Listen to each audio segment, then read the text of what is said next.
En el humilde pueblo de Aljustrel, cerca de Fátima, nacieron Francisco y Jacinta Marto. Francisco, nacido el 11 de junio de 1908, era un niño contemplativo que amaba la naturaleza.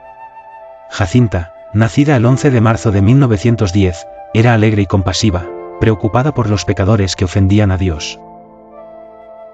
Junto a su prima Lucía, los tres cuidaban ovejas, rezaban el rosario y jugaban bajo los olivos.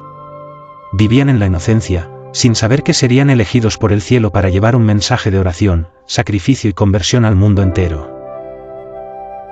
En 1916, un ángel de paz visitó a los niños, enseñándoles a rezar con humildad y devoción.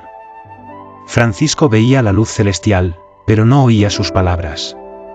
En la tercera aparición, el ángel de la Eucaristía les enseñó a adorar el cuerpo y la sangre de Cristo. El 13 de mayo de 1917, mientras cuidaban ovejas en Cova de Iría, una señora vestida de blanco apareció sobre una encina. Lucía preguntó, ¿de dónde viene usted?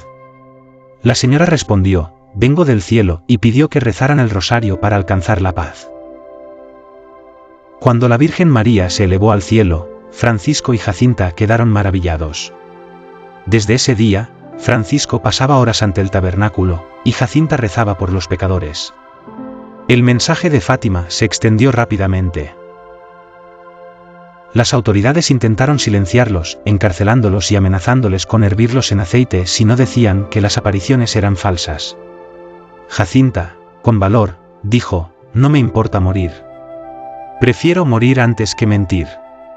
Francisco, sereno, susurró, no tengas miedo. La Virgen está con nosotros. Liberados, Francisco comentó, no sufrí nada. La Virgen nos cuidaba. En diciembre de 1918, una epidemia de gripe azotó Europa, y los hermanos cayeron gravemente enfermos. Francisco sufría en silencio, ofreciendo cada dolor como sacrificio de amor.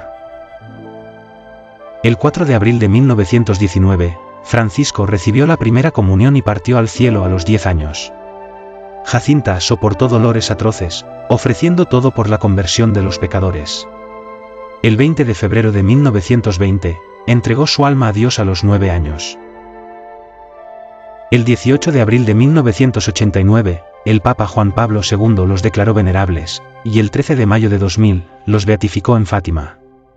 El 13 de mayo de 2017, el Papa Francisco los canonizó, proclamando su ejemplo de fe y amor. Francisco y Jacinta son mensajeros de amor y esperanza. Nos enseñan que la santidad no se mide por los años vividos, sino por la grandeza del amor. Su historia de amor, fe y sacrificio vive para siempre, iluminando el camino hacia el Inmaculado Corazón de María.